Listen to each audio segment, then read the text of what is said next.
Woho, welcome back again di channel Anime Viral.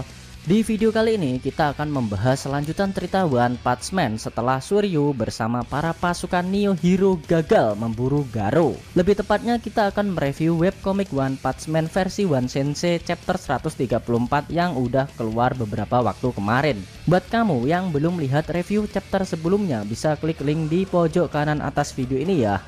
Nah, di chapter 134 ini para pahlawan Neo semakin eksis menunjukkan kemampuan mereka menghadapi para monster yang muncul. Di sisi lain, Blue mendatangi markas asosiasi pahlawan dan mau memprotes sesuatu. Oh iya, buat kalian yang cuma ngikutin animenya atau tidak mau kena super spoiler, Mimin sarankan mending stop videonya aja dari sekarang. Oke, lanjut. Bagaimana detail ceritanya? Mari kita bahas. Di awal scene kita diperlihatkan para pasukan tim Fubuki yang sedang melihat berita di televisi yang di dalamnya menayangkan informasi tentang aksi dari para pahlawan Neo. Diberitakan para pahlawan Neo itu telah berhasil memberantas monster-monster yang muncul. Mereka juga berhasil melindungi masyarakat dari banyaknya insiden yang ada. Sehingga dalam sekejap nama Neo Hero langsung harum di mata para warga. Salah satunya info tentang buronan yang bernama Varga juga tertangkap oleh para pahlawan Neo yang dipimpin oleh Ryumon. Banyak testimoni dari masyarakat yang bilang jika para pahlawan Neo itu sangatlah kuat, luar biasa, dan baju armor yang mereka pakai itu juga keren sekali. Selain itu ada pasukan Neo Hunter yang dipimpin oleh Asel berhasil membasmi monster bernama Gogu Gigo yang mengamuk di kota V. Selain itu, monster Gogu Gigo memiliki beberapa kaki tangan yang masih tersisa. Namun mereka semua berhasil dihancurkan oleh sekelompok tim Fubuki dari asosiasi pahlawan. Setelah mendengar berita tersebut, para pasukan dari tim Fubuki merasa tidak puas atas pencapaian mereka. Selain itu, mereka merasa jika beberapa hari terakhir banyak monster kuat yang muncul dan tim Fubuki kesulitan menghadapinya. Beberapa anggota bertanya-tanya apakah mereka harus mencoba baju armor yang Neo Hero miliki dan haruskah mereka juga ikut menyeberang ke pahlawan Neo. Salah seorang anggota yang bernama Lily bertanya apakah ide menyeberang ke asosiasi sebelah harus dirundingkan dengan Nona Fubuki. Namun salah seorang anggota yang bernama Matsuge meminta kepada anggota tim Fubuki lainnya untuk menunggu terlebih dahulu, karena sekarang ini Nona Fubuki sedang berbicara personal dengan Seikos di ruang meditasi. Anggota yang lain bernama Yamazaru merasa khawatir dengan Nona Fubuki karena dia telah menghabiskan berjam-jam di ruangan itu demi mendapatkan informasi dari Seikos, sang biang keladi dari terbentuknya asosiasi monster dan insiden hancurnya kota Z pada pertempuran sebelumnya. Setelah itu diperlihatkan Fubuki yang sedang berduaan bersama Seikos di dalam ruangan meditasi. Fubuki memegang kepala Seikos dan masuk ke alam bawah sadarnya. Digambarkan Seikos dan Fubuki sedang berdiri di atas padang rumput yang membentang sangat luas. Di sana Seikos berkata jika dia telah gagal dan itu semua tidak bisa diampuni. Fubuki bertanya kepada Seikos untuk apa dan oleh siapa dia tidak diampuni. Namun Seikos menjawab kalau dia tidak tahu. Dia berkata tidak tahu beberapa kali. Hal itu membuat Fubuki yang berusaha mengulik informasi dari alam bawah sadar Seikos yang merasa kesusahan. Dan sepertinya proses pencarian informasi itu akan berlangsung cukup lama. Setelah itu, scene berpindah ke Suiryu yang sedang menaiki motor menuju markas asosiasi pahlawan untuk menemui adiknya yang bernama Suiko. Dalam perjalanan, Suiryu memakai earphone dan mendengarkan berita yang sedang beredar. Di antaranya soal popularitas para pemimpin Neo Hero yang memimpin adalah Webi Gaza. Saking populernya, lagu baru yang dia ciptakan bahkan mencapai lebih dari 90 juta pengguna yang telah mendownload di internet. Selain itu ada mantan legenda hidup Super Sumo yaitu Raiden yang baru saja membuat berita heboh atas perbuatannya yang bentrok di jalanan dengan puri-puri prisoner. Meski begitu, para masyarakat sepertinya lebih condong membela Raiden. Namun sampai saat ini kedua asosiasi masih belum memberikan komentar atas kejadian tersebut. Lalu ada Asel yang telah dikenal cukup lama dengan kelompok hunternya juga melakukan tugasnya dengan baik sebagai salah satu leader dari Neo Hero. Selain itu ada Suiryu, sang mantan seniman bela diri profesional yang dikenal dengan rekam jejaknya yang sempurna. Terlebih saat keikutsertaannya pada turnamen bela diri Super Fight beberapa waktu lalu. Meski tidak memiliki motivasi sama sekali, namun dia telah mendapat banyak dukungan. Selain itu, Suiryu melihat eksistensi Neo Hero semakin menjadi-jadi. Terbukti beberapa saat sebelumnya kalau klub fanbase pun telah dibuatkan untuk setiap pemimpin dari Neo Hero. Selain itu, jumlah pendaftar yang masuk ke fanbase itu sendiri juga telah membludak. Suiryu tidak menyangka jika adiknya yang bernama Suiko dan dirinya menjadi pahlawan profesional secara bersamaan. Dari berita yang Suiryu dengar, ada Blue, sang anak dari Blast yang memimpin organisasi Neo Hero dan menjadi pahlawan terkuat dari para leader Neo Hero yang ada. Beberapa saat setelah itu, Blue terbang dengan begitu cepatnya menggunakan pakaian terbangnya menuju markas asosiasi pahlawan dan melintasi Suiryu yang sedang menuju ke sana. Wush! Suiryu yang melihat dari bawah terkejut dan bertanya-tanya kenapa Blue juga menuju markas asosiasi pahlawan, serta ada urusan apa Blue dengan mereka. Sesampainya di depan gerbang markas asosiasi pahlawan, Blue mencoba masuk ke dalam halaman markas, namun dilarang masuk oleh salah seorang staf asosiasi. Staf tersebut bilang jika saat ini asosiasi pahlawan sedang dalam situasi tegang dan memintanya untuk meninggalkan gedung. Namun Blue protes dan memaksa masuk ke halaman markas. Setelah itu Blue berteriak dengan sangat keras dan memperkenalkan diri sebagai pahlawan peringkat pertama dari Neo Hero. Alasannya datang ke markas asosiasi pahlawan karena tidak ada satupun staf elit asosiasi pahlawan yang mengangkat teleponnya beberapa waktu sebelumnya. Dengan kerasnya Blue berteriak dan berkata jika dia mempunyai beberapa saran pribadi untuk masa depan industri pahlawan. Selain itu, Blue juga ingin menanyakan seputar info tentang ayahnya yang bernama Blast.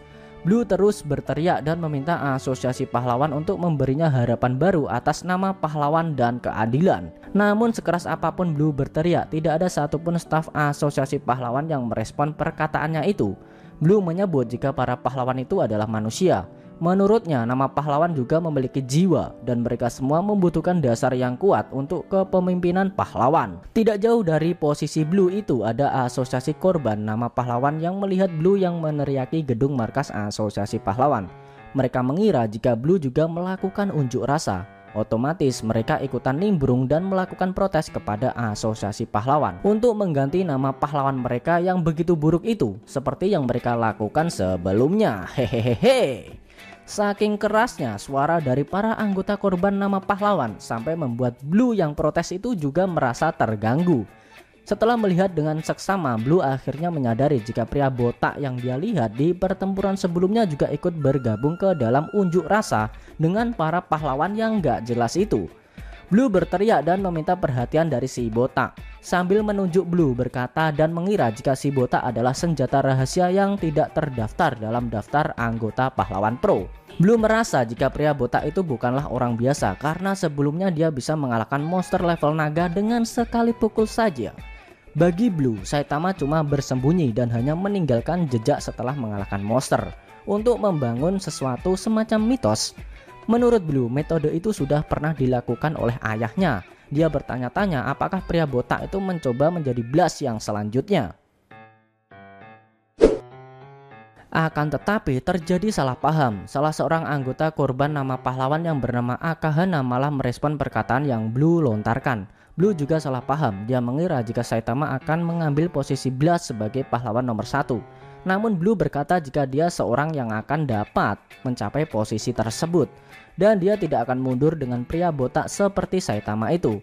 Namun konyolnya, para anggota dari asosiasi korban nama pahlawan kebingungan dengan apa yang Blue katakan seakan dia berbicara dengan mereka semua. Setelah itu Blue bertanya siapa nama dari pria botak itu. Akan tetapi konyolnya para anggota asosiasi korban nama pahlawan malah memperkenalkan diri satu persatu. Sedangkan si botak cuma diam saja. Hehehe. Akhirnya Blue menjelaskan jika dia bertanya kepada pria botak yang ada di belakang itu siapa namanya. Salah satu anggota memperkenalkan kalau dia adalah botak berjubah, sang pemimpin dari asosiasi korban nama pahlawan. Blue kembali bertanya siapa nama asli dari botak berjubah dan akhirnya si botak menjawab jika namanya adalah Saitama. Setelah itu Blue berkata jika mereka akan bertemu lagi di medan pertempuran nanti. Sambil menantang Saitama, Blue berkata jika dia akan menunjukkan seperti apa kekuatan yang dia punya dan sebesar apa tekad pahlawan yang dia miliki untuk menjadi nomor 1. Beberapa saat setelah itu, Blue pergi meninggalkan kerumunan korban nama pahlawan.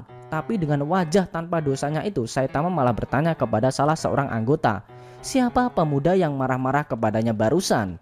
Anggota pahlawan yang Saitama ajak bicara itu juga tidak tahu siapa pemuda yang menantang Saitama tadi. Sepertinya dia adalah salah satu leader dari Neo Hero. Hehehe.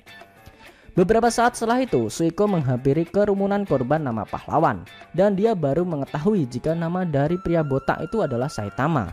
Setelah itu, Suiko berbicara kepada Saitama kalau beberapa hari lalu dia telah menyelamatkannya dari serangan seekor monster. Dan Suiko mengucapkan terima kasih. Akan tetapi si botak cuma diam saja dan gak ngasih respon guys. Malah justru para anggota korban nama pahlawan lainnya yang merespon perkataan dari Suiko barusan, sambil berlagak seperti mereka lah yang menyelamatkannya. Hahaha. Namun Suiko berkata jika dia cuma ingin berbicara dengan Saitama saja, tidak dengan pahlawan lainnya. Setelah itu Suiko memuji Saitama. Dia merasa jika Saitama itu sangatlah kuat. Saking kuatnya Suiko merasa jika kekuatan penuh yang dia miliki tak mampu mengalahkan monster sebelumnya. Namun Saitama dengan mudahnya bisa mengalahkan monster sekuat itu hanya dengan sekali pukul saja. Lalu Suiko memperkenalkan diri. Dia bertanya bagaimana Saitama bisa sekuat itu. Dia dilatih ilmu bela diri bernama Meitei Ken. Jika Saitama mau, Suiko akan mengajarinya ilmu bela diri itu dan saling bertukar teknik bertarung. Tapi dengan wajah tanpa ekspresi, Saitama menjawab jika dia cuma berlatih push up dan sit up secara konsisten saja. Hehehe. Suiko yang mendengar hal itu pun terdiam, seakan tidak percaya dengan apa yang Saitama katakan guys. Namun tiba-tiba dari kejauhan ada Suiryu yang berteriak menyapa Suiko. Seketika Suiko langsung kaget melihat kakaknya yang datang menemuinya itu. Suiryu menyapa adiknya itu sambil berkata jika dia seperti tidak percaya kalau adiknya juga menjadi pahlawan profesional dan berada di kelas A. Perlahan Suiko meneteskan air mata. Dia bersyukur kalau kakaknya yang seperti tidak pernah serius itu bisa menemukan pekerjaan yang layak dan menjadi pahlawan. Setelah itu Suiryu menawarkan Suiko untuk menjadi pahlawan Neo juga. Namun Suiko menolaknya. Lalu Suiko memperkenalkan Saitama juga kepada kakaknya itu sambil berkata jika Mr. Saitama ini adalah orang yang sangat kuat, bahkan lebih kuat daripada kakaknya itu. Suiryu seperti merasa tertantang. Dia cukup ragu karena dengan baju armor yang dia pakai itu membuat kekuatannya menjadi berlipat ganda. Dan sepertinya dia mampu melampaui kekuatan dari Saitama. Sambil memperkenalkan diri dengan menunjukkan kekuatan tendangannya, Suiryu menyapa Saitama. Menurutnya, Saitama akan bisa menjadi pahlawan bintang yang bersinar mulai dari sini. Suiryu kembali membujuk Suiko untuk masuk ke dalam Neo Hero sambil menggodanya dengan menjodohkan Suiko dengan Saitama.